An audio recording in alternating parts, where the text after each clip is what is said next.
ये आंसू खुशी के आंसू हैं। एक माँ की आंख से छलकते हुए आंसू जैसे अपने बेटे के तमाम संघर्षों की कहानी बयां कर रहे हों।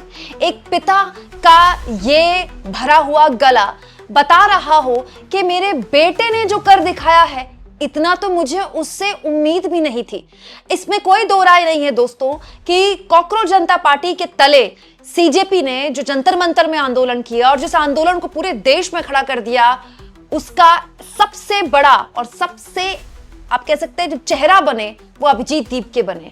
और आज जब अभिजीत दीपके द्वारा शुरू किया गया यह आंदोलन आखिरकार आप कह सकते हैं अपने एक फलसफे तक पहुंच गया, अपने अंतिम परिणाम तक पहुंच गया, तो माता पिता की आंखें भर आई। और दोस्तों इस बार ये आंसू खुशी के आंसू थे। इससे पहले भी माता पिता भावुक हो रहे थे इस बात को लेकर कि बेटे पर कोई हमला हो गया तो बेटा आखिर क्यों अमेरिका से नौकरी छोड़कर आ गया, पता नहीं यहाँ क्या करेगा, पता नहीं पॉलिटिक्स में क्यों जा रहा है, हम तो सामान्य परिवार से थे। लेकिन बेटे ने इन सारी चिंताओं को दरकिनार किया, अपने स्तर पर यह आंदोलन खड़ा किया और आज वही माँ बाप भावुक हो रहे हैं। बस इस बार जो आंसू हैं उनके साथ साथ चेहरे पर एक मुस्कान है। दोस्तों अभिजीत दीपके द्वारा खड़ी की गई कॉकरोच जनता पार्टी, जिसका मजाक उड़ाया गया, जिसको धर्मेंद्र प्रधान ने आतंकवादियों की बी टीम बोला, उस सीजेपी ने न केवल उनका इस्तीफा ले लिया बल्कि भारत सरकार को बाध्य करना पड़ा सीजेपी के साथ एक प्लेटफॉर्म में खड़े होकर प्रेस कॉन्फ्रेंस करने में। भारत सरकार को बाध्य होना पड़ा सोनम वांगचुक का अनशन छुड़वाने में, जिनको सुबह सुबह तड़के उठाकर ले गई थी पुलिस। कैसे अभिजीत दीपके के जरिए भारत को एक नया युवा नेता मिल गया है और क्या कहा एक भावुक माता पिता ने। दोस्तों अभिजीत दीपके की माताजी और पिताजी उनके इस पूरे सफर पे, उनकी इस जीत में क्या बोल रहे हैं, जरा सुनिए। आगे मैं आपको बताऊंगी अभिजीत दीपके का होना अब देश की राजनीति का ग्रामर कैसे बदलने वाला है। सर प्रेशर तो आया था क्योंकि ये पॉलिटिक्स और आंदोलन से मैं बहुत दूर था, बहुत प्रेशर था मेरे ऊपर।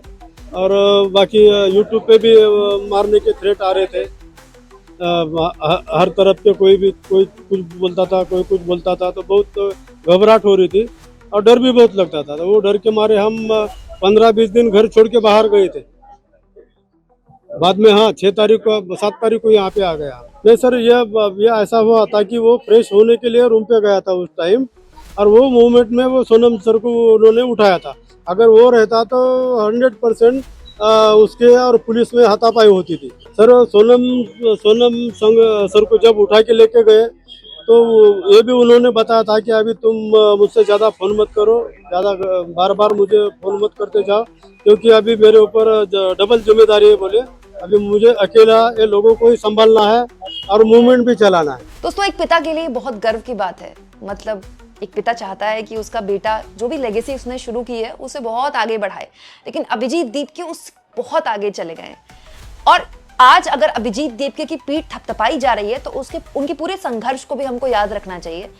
बहुत आसान होता है, सबको बहुत अच्छा लगता है, यूएस में आप पढ़ाई कर चुके हैं, आप वहीं कोई नौकरी पकड़ लेते, लेकिन अभिजीत दीपके ने मजाक में सीजीआई के टिप्पणी से शुरू की गए इस मजाक को सीरियसली लिया।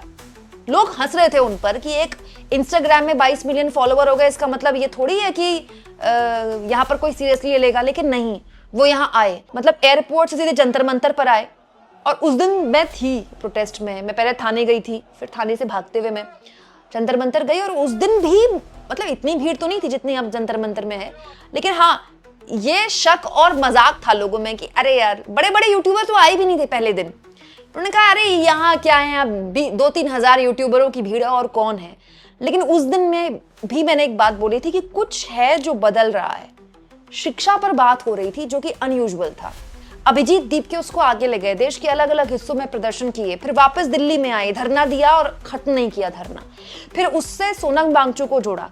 इस बीच बहुत से ऐसे पड़ाव आए जब आंदोलन कमजोर हो रहा था, भीड़ नहीं जुट रही थी शुरुआत में, लेकिन अब अभिजीत दीपके टिके रहे। सोनम वांगचुक का अनशन जब शुरू हुआ तो शुरुआत में भी भीड़ नहीं आई, लेकिन बाद में जैसे जैसे उनका अनशन मतलब बढ़ने लगा, उनकी तबीयत बिगड़ने लगी, भीड़ आने लगी, सहानुभूति आने लगी, दुनिया भर के लोग यहाँ पर चिंता जाहिर करने लगे, तो दुनिया भर के युवा थे। दोस्तों उसके बाद एक और वक्त आया जब आंदोलन खत्म होने की कगार पर आ गया।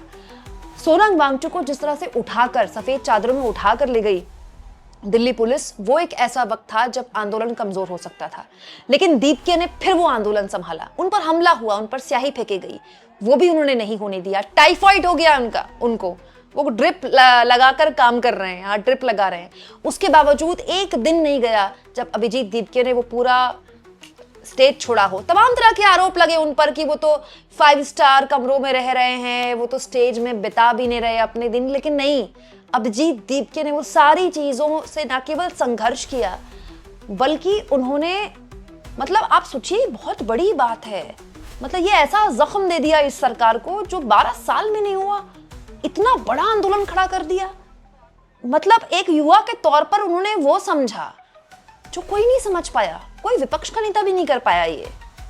अच्छा, दिलचस्प ये है कि उनके पास कोई संगठन भी नहीं है आरएसएस की तरह, है ना। वो बस एक मुद्दा उठाया उन्होंने ऐसा जो सीधे क्लिक कर गया। और सबसे इंपॉर्टेंट बात, अभिजीत दीपके पर शुरुआत से ही सवाल उठे कि आप तो आम आदमी पार्टी से जुड़े हुए थे। अब भी आप देखें तो बहुत सारे ऐसे लोग आपको मिल जाएंगे जो सीजेपी के साथ डायरेक्टली इनडायरेक्टली जुड़े हुए हैं, जो आम आदमी पार्टी का हिस्सा रहे। आम आदमी पार्टी तो काफी शुरुआत से ही उस आंदोलन का हिस्सा, मतलब यहाँ पर जाती रही जंतर मंतर। लेकिन अभिजीत भागे नहीं उस सवाल से। उन्होंने कहा हाँ मैं काम कर चुका हूँ आम आदमी पार्टी के साथ, तो क्या मैं सवाल नहीं पूछ सकता, तो क्या मैं देश के युवाओं के लिए खड़ा नहीं हो सकता। उन्होंने एक ऐसी चीज को मुद्दा बना दिया जिसके बारे में कोई बात भी नहीं कर रहा था। मतलब प्रधानमंत्री मोदी का टाइम चेंज कर दिया। बताइए, मोदी जी का टाइम तो रात को 8 बजे ही, 12 बजे रात को फ्रेंड्स वाली वीडियो क्यों शेयर कर रहे हैं Modi ji. This is not a joke. Abhijit Dipke ने इस देश की पूरी राजनीति को बदल दिया और राजनीतिज्ञों को, खास तौर पर सत्ता पक्ष को तो खैर घुटनों पे आ गई सरकार, पर विपक्ष के राजनीतिज्ञों को भी समझाया है कि आप एक ऐसे मुद्दे को भी मुद्दा बना सकते हैं जो नॉन मुद्दा है। और ये आप मानकर चलिए कि ये पूरा पार्टी है ना, ये अब खड़ी हो गई भाई। और इसके जो कार्यकर्ता है ना, इनको दफ्तर की जरूरत नहीं है, इनको कोई संगठन की जरूरत नहीं है। इन्होंने अपनी एक चेन बना ली है। आप सड़क पर युवा से पूछ लीजिए, किसी से भी, एनोनिमस, अंग्रेजी बोलने वाले या हिंदी बोलने वाले, बीजेपी या सीजेपी, वो आपको सीजेपी बोलेगी। क्यों? क्योंकि एक युवा जो है ना आज के टाइम का, जो 25-26 साल की कम, 30 साल से कम का उम्र का है, वो अपने आप को अब बीजेपी से कनेक्ट करे ना करे, लेकिन सीजेपी से फिलहाल तो कर रहा है। अब दोस्तों ये मोमेंटम लंबा चल पाता है कि नहीं चल पाता है, क्योंकि इलेक्टोरल पॉलिटिक्स में बहुत सारी चीजें चाहिए। आपको चुनाव लड़ने के लिए अनाप शनाप पैसा चाहिए हमारे देश में। मतलब गरीब आदमी तो सोच भी नहीं सकता, ना गरीब आदमी इस देश में डॉक्टर बनने की सोच सकता है अब, ना चुनाव लड़ने की सोच सकता है। बहुत सारी चीजें हैं। जब आप चुनाव में आते हैं तो आपको कैंडिडेट्स चाहिए, है ना। बहुत सारे ऐसे लोग हैं जिनका ट्रैक रिकॉर्ड बहुत तगड़ा होता है, उनको चुनाव में उतारो तो उनकी जमानत जब्त हो जाती है। बहुत सारा ऐसा एग्जाम्पल्स हमने देखे हैं। लेकिन इन सब के बावजूद भी आज तो अभिजीत दीपके के पास जश्न का माहौल, मतलब जश्न मनाने का सारी रीजंस हैं। और दोस्तों उनको शाबाशी भी बनती है, ये बहुत बड़ी बात है। उन्होंने उस मुद्दे को मुद्दा बनाया जिस पर कोई बात नहीं करता है। मतलब सरकारें जो हैं मतलब श्रग ऑफ कर देती हैं अपने आप को कि हाँ तो बेरोजगारी है, तो आपको क्या लगता है बस पेपर लीक इशू है, अब बेरोजगारी भी इशू बनेगा। ये अभिजीत दीपके ने साबित किया है। युवा क्रांति, वो भी बिना वायलेंस के, ये अद्भुत काम हो गया देश में। मतलब मैं अभिजीत दीपके की तारीफ के अलावा मैं जेनजीज की भी तारीफ करूंगी कि पूरी दुनिया में आप देखिए हाल के सालों में जो भी क्रांतियां हुई, जैसे नेपाल में हुई, बांग्लादेश में हुई, तो वहां वायलेंस हुआ, वहां हिंसा हुई। हमारे देश के युवाओं ने इतनी समझदारी दिखाई, अपने सर फुड़वा लिए, टीयर गैस से अपनी आंख जलवा ली, लेकिन उन्होंने पलटकर वार नहीं किया। हाथ में संविधान की किताब लेकर गांधी को कूल बना दिया। वो ऐसे ऐसे इशारे और ऐसे ऐसे क्या क्या करते पता नहीं, बट उन्होंने वो करके दिखा दिया। और इन सब का चेहरा है अभिजीत दीपके। तो आप सब मान के चलिए कि देश का जो पूरा पॉलिटिकल ग्रामर है, अब उसमें एक नए चेहरे की जगह, और केवल दीपके नहीं, नेहा जिन्होंने करीब 22-23 दिन प्रोटेस्ट के साथ साथ अनशन भी किया, जेएनयू की छात्रा, उनके जैसे बहुत से नए नेता मिल गए इस देश को। सीजेपी की जो पूरी टीम है, ये नई पीढ़ी है, ये एक्चुअली में रिप्रेजेंट करती है युवाओं को। ये बिल्कुल नए लोग हैं, इनके पास नई ऊर्जा है, इनके पास नए तथ्य हैं, ये अपने अधिकारों को जानते हैं, सरकार से सवाल पूछना जानते हैं, और ये सरकार पर उंगली उठाने को अगर इनको बोला जाए एंटी नेशनल, तो ये वो तमगा झेल कर सवाल पूछ लेते हैं। मतलब आप सोचिए कितनी बड़ी बात है, डे 1 से anti national, China, Pakistan funded, कुछ नहीं चला भाई, कुछ नहीं चला। दोस्तों आप अभिजीत दीप के में इसमें कितना बड़ा रोल उनका मानते हैं, कमेंट बॉक्स में लिख के बताइएगा।